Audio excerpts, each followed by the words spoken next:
वाराणसी की सुबह थी। गंगा किनारे हल्की धुंध फैली थी। सूरज की पहली किरणें जल पर सुनहरी चमक बिखेर रही थी। कबीर साहब अपने शिष्यों के साथ बैठे थे, मौन, गंभीर और तेजस्वी। धर्मदास जी ने विनम्र स्वर में पूछा, गुरुदेव, सच्चे हंस की पहचान क्या है? कौन जान सकता है कि कौन हंस है और कौन कोआ? कबीर जी मुस्कुराए और बोले, धर्मदास, यह प्रश्न बड़ा है, पर इसका उत्तर बहुत सरल है। जब तू प्रेम में डूबेगा, सत्य में सितर होगा, तभी तुझे हंस और कोआ का भेद समझ आएगा। शिष्य धर्मदास जी कुछ दिन के लिए नगर में गए। वहां उन्होंने देखा, लोग पूजा कर रहे हैं, भक्ति के गीत गा रहे हैं, दान दे रहे हैं, पर भीतर झगड़े, क्रोध और ईर्ष्या से भरे हुए हैं। उन्होंने सोचा, क्या ये भी हंस है? फिर उन्होंने कबीर साहब का वचन याद आया, काग गवन बुद्धि छोड़ी भाई, हंस दशा धरे लोक ही जाई। अर्थात जो कोई जैसी बुद्धि छोड़ दे और हंस की दशा धारण करे, वही सच्चा साधक है। धर्मदास समझने लगे, केवल बोलने या करने से भक्ति नहीं होती। हंस वह है जो सत्य को पहचान कर शांत और निर्मल बना रहे। एक दिन नगर में एक व्यापारी ने धर्मदास को अपमानित कर दिया। उसने कहा, तुम संत बनकर घूमते हो, पर असली संत तो वह है जो सबके ताने सह पाए।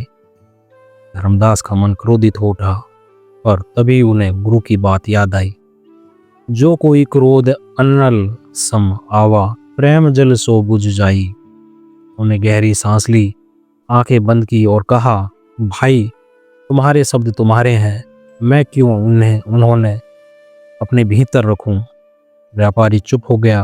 उसके चेहरे पर लज्जा थी और धर्मदास के चेहरे पर गंगा जैसी शांति। कुछ दिन बाद धर्मदास वापस कबीर साहब के पास लौटे। उन्होंने कहा, गुरुदेव, अब मुझे समझ आ गया कि हंस वह नहीं जो मीठा बोले, बल्कि वह है जो कड़वे शब्द सुनकर भी मधुर बना रहे। कबीर जी ने प्रसन्न होकर कहा, धर्मदास, तूने हंस का लक्षण पा लिया। हंस वह है जो प्रेम रूपी जल में भीगता है, पर संसार रूपी कीचड़ से अछूता रहता है। समय बीता। धर्मदास अब कबीर के प्रमुख शिष्य बन चुके थे। वे गांव-गांव जाकर प्रेम, सत्य और समता का संदेश देने लगे। लोग कहते, धर्मदास तो चलते फिरते हंस हैं। उनकी वाणी में मिठास थी, पर दिखावा नहीं। उनकी आंखों में करुणा थी, पर मोह नहीं था। वे कहते, कोआ तो कड़वा बोले, पर वह अपने अज्ञान का दास है। हंस वह है जो सत्य में स्थिर होकर भी सबको प्रेम से सींचे। एक दिन गंगा तट पर बैठे धर्मदास जी के पास एक युवा शिष्य आया। उसने कहा, गुरुदेव, आज का संसार तो बहुत कठोर है। प्रेम और सत्य में टिके रहना कठिन है। धर्मदास जी मुस्कुराए, बेटा, कठिन वही है जो हम कठिन मान ले। हंस जल में रहता है, पर केवल दूध पीता है, यही विवेक है। तू भी संसार में रहे, पर केवल प्रेम और ज्ञान को ग्रहण कर। धीरे धीरे सूर्य अस्त हो गया। गंगा की लहरें आल हो उठी।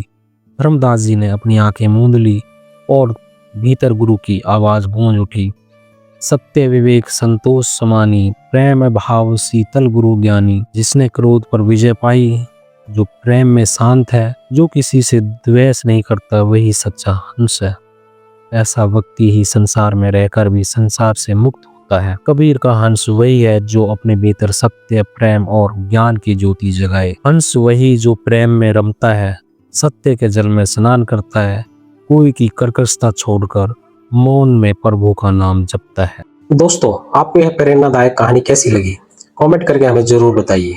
अगर वीडियो अच्छी लगी हो तो इसे लाइक करें, अपने दोस्तों के साथ शेयर करें और हमारे चैनल को सब्सक्राइब करना बिल्कुल न भूलें। आपका समर्थन ही हमें और अच्छी कहानियां लाने के लिए प्रेरणा देता है।